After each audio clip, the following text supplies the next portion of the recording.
Wow. Okay. Lawlers, welcome to the 11.4 patch notes. We're going to do a quick rundown. I'm going to start to try and do these every time patch notes come out, but I'm going to do it a little bit more focused on, I guess, me personally. So I'm going to be a bit selfish and only focus on the change that I care about. Hopefully you guys, after you watch some of my vids and maybe play the same kind of champ pools, it'll be a good chance for you guys to get a quick idea of what's going on patch to patch. So right now, we're just going to skip a bunch of this stuff at the top here. Essentially, all it's saying is they're going to look at bot lane changes, they're going to look at jungle changes. Other than those two big patch identities, there's some buffs and nerfs across these champs here.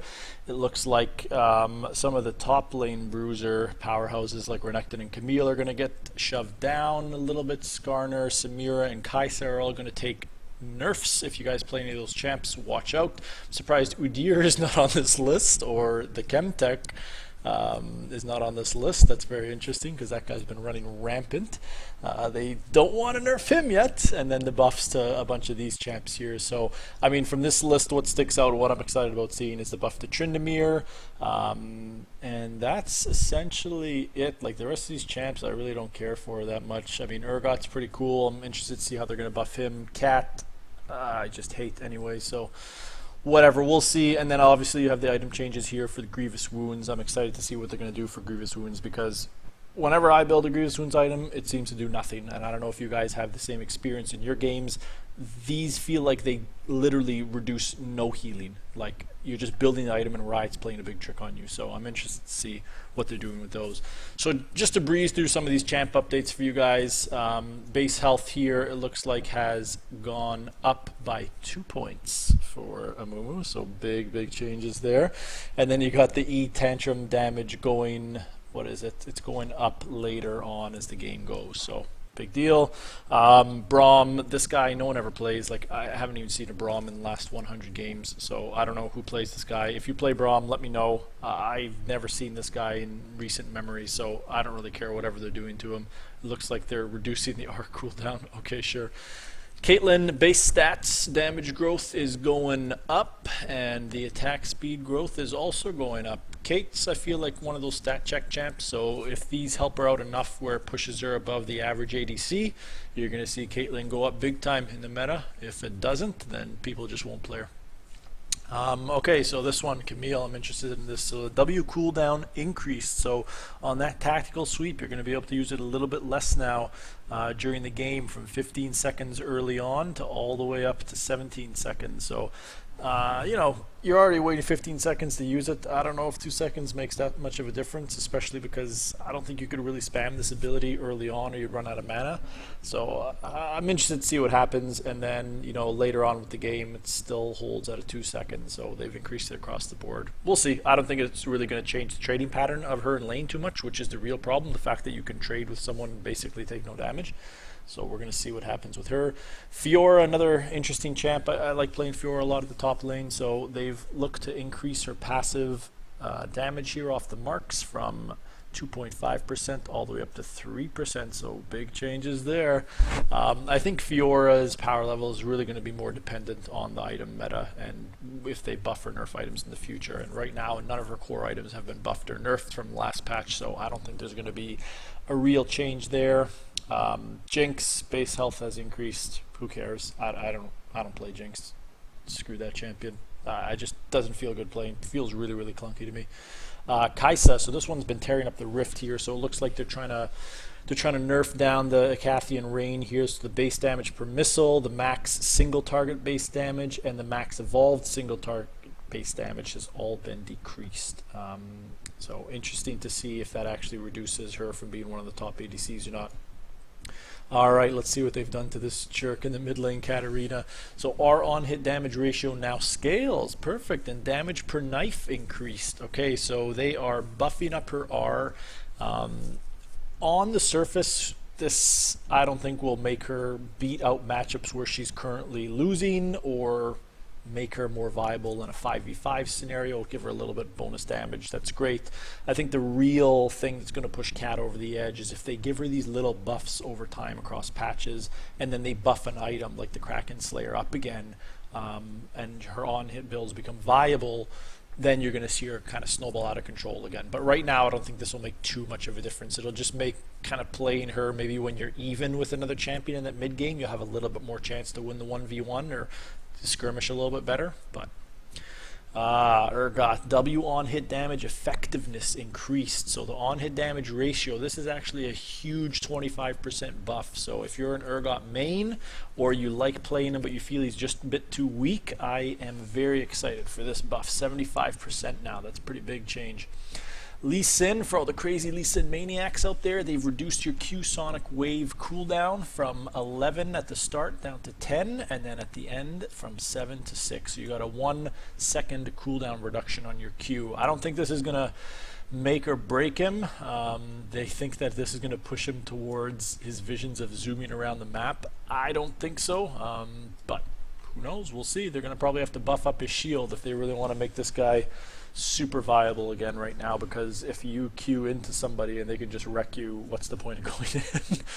Renekton, this is the sad side here, that they're nerfing this guy's Q non-champion base healing across the board. So whether it's the empowered version or the normal version, it looks like you're going to get reduced healing now on non-champion hits. So it's not massive, right? Like, I think with Renekton and early game champs too, if you're winning in the early game, you're going to snowball with your items anyway. I don't think you need to really rely on the base stats of your abilities as you grow in level. That said, it goes from 27 all the way down to 21 in some cases. So percentagely, it's not anything that's super small, but I don't think in absolute numbers wise it's anything that's going to make or break your play. So hopefully it doesn't really hurt him too much, and this lets people kind of forget about Renekton and not touch him in future patches, and we can just leave his power level as is. Alright, so Samira, this is one of the biggest problems that they noted in this patch that they were going to try and fix, basically this ADC's power level. So passive bonus damage ratio decreased early and now scales. Q damage ratio decreased early and now scales. W duration decreased. E targeting adjusted. Dash speed decreased. So basically they just took her as a whole and just muted down each ability. I think it's interesting with an ADC that's very dependent on her utility abilities, like a dash, a blade whirlwind that blocks abilities, the Q is whatever. The power from these ADCs comes from the utility. So I think there's going to be a breaking point where even if they have that utility, if the damage they spit out isn't enough, they're still just going to get wrecked by ADCs that are like heavy on damage, like Jhin, and then they'll just fall out of the meta. So I'm interested to see how those changes affect their win rate.